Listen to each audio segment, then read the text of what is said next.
Hey everyone, welcome to Johnny Vlogs for Monday, May 8th, 2017. Thank you so much for joining me here today. Today we're going to go into some updates from some new friends of mine over at NamUs, including some more information on the topic we were talking about last week, the purple alert, but also some very big changes that they are looking to implement, literally making it law that they get the records needed in their database in the state of Tennessee. So we're going to talk about all that. But before we get started, I have to thank many new Patreon supporters. And let me just say, with the challenges we're going through right now with YouTube, I don't know if you guys know the type of content that's really struggling, but guess who's square in the middle of it? You guys are really helping in such a big way. Thank you so much from the bottom of my heart. To Tanya Allen, pledged and then increased her pledge. Thank you so much to Tanya. Bianca Maines, Ludovica Price, Jennifer C. Bennett, Nicole, H.P. Walker, Shauna edited her pledge, increased it substantially. Shauna, thank you. Thank you so much.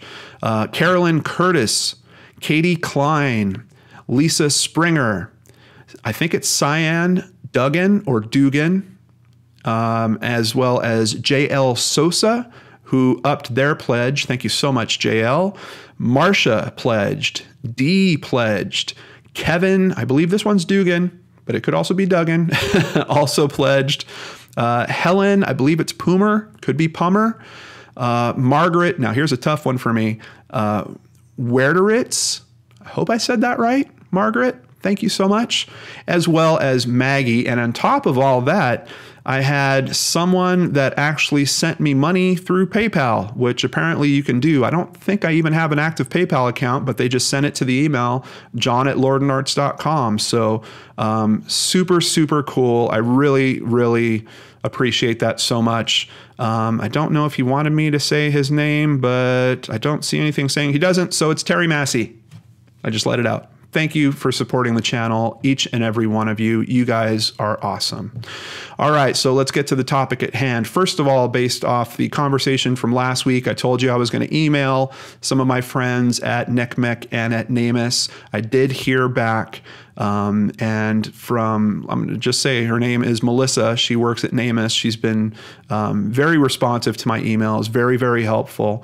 And she is telling me that there are other state-specific alerts that are focused on other types of missing or critical cases. For example, Colorado has a developmental disabilities alert, which is focused on missing senior citizens or persons with developmental disabilities. New York has a missing vulnerable adult alert program geared towards those with Alzheimer's, dementia, autism, or other cognitive disorder, brain injury, mental disabilities. These alerts are state-specific, though, and take legislation to be passed. On top of that, I heard from a brain scratcher who let me know Michigan also has some additions to their Amber Alert that actually help in this regard also. They have this kind of subsection called an endangered missing advisory, and in there you'll see that there is some language that also helps with people that are suffering from cognitive disorders or disabilities. So it looks like there are a good number. I don't have an exact list. I think that's going to be kind of my next step here, is trying to figure out an exact list of the states that have some coverage around this and the states that don't. And then hopefully I can get some kind of team together to help target those states that don't and see what we can do to change the laws in those areas. Obviously, if there's states that do, this is a very good thing, because first of all, it'll certainly help the argument when you're able to say, hey, Colorado, New York, these places are already doing it. Why can't we do it here?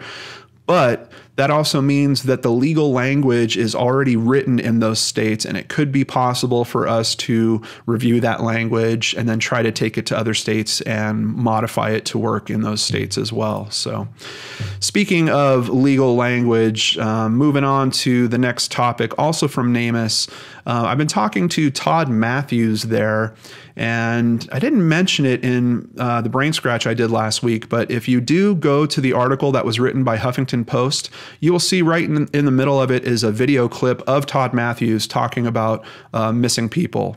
And basically his message is just that it's tough on families to have a missing person, and that it's probably harder on families to be dealing with a missing person than knowing that their loved one is deceased. But Todd also let me know about some legislation that they were pushing forward in Tennessee. He actually sent me a copy of the legal language, and I looked through it, and I got to tell you guys, it's pretty awesome. They're basically building all these categorizations where police agencies have to report missing persons in a very specific way. They can't say that there is any type of time frame. You know, the whole excuse we keep hearing about, well, you have to wait 48 hours before you're able to file a report.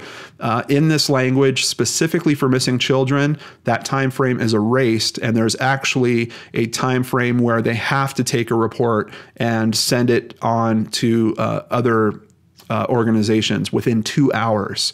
So they're really looking to accelerate, in particular, the case of missing children.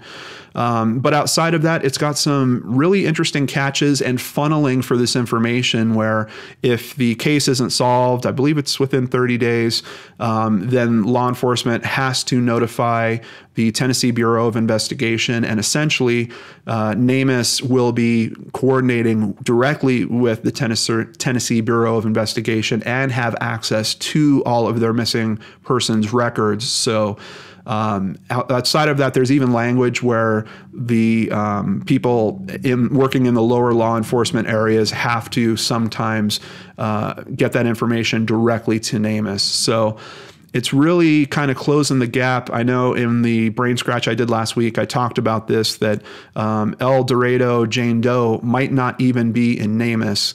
And with this legislation looking like it's going to go through in Tennessee, which Todd did give me an update on this bill, and he's telling me the bill passed both Tennessee houses unopposed, and it's now waiting, I guess, for approval from the governor. It was also featured in a forensic magazine recently.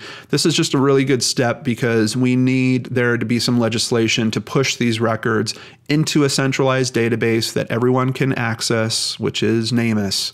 That is the best way to get many of not only the missing person cases, but the unidentified deceased cases solved, is to centralize all that information. So I'm really happy it's going on here. I hope that if it does go through, it looks like it's going through smoothly in Tennessee. I hope that they are basically just going to move from state to state to state after that and just start drilling the same language in. I think it's really going to be helpful. One thing I wasn't certain of when I looked through the legal language, and obviously I'm not an attorney, but I didn't see any particular mechanism for trying to get old cases directly into NamUs, but I did mention that they're supposedly going to have access directly to TBI's files. So if those old cases at least got entered into the Tennessee Bureau of Investigation, I believe they can then take that information, and I don't know if they're doing some kind of data grab or if they're just going to have people review it, but they can get that entered into NamUs and just keep making that a centralized data repository. And the more cases that are in there, the better. It's just the more often there is for a chance of these cases to get matched up properly and lined up. And then all of a sudden, hopefully you have a missing person case line up with a unidentified person that has passed away, and both those cases get solved and then fall off of the database. So excellent work going on over there. Very friendly people. I can't support him enough. I wish there was more I could do for him. Actually, I'll be asking Todd if he thinks there's anything else I could do for them. Please let me know, because I want to make sure people know about the good work that they're doing, that people realize this is the way to go. We have to centralize this information. It is critically important to these cases getting solved. These little silos of information that we have all over this country, we need to bust that down. We need to break that down. That's the only way that many of these cases are going to get solved, and NamUs is working very hard on that. So, all right, everyone. I do have some more topics we're going to continue on, ideas that can help with missing people. Working on a few different angles for next week's Johnny Vlogs, but let me know what you think about this bill in particular in Tennessee. I hope you guys support it, but if you see any problems with it, please let me know.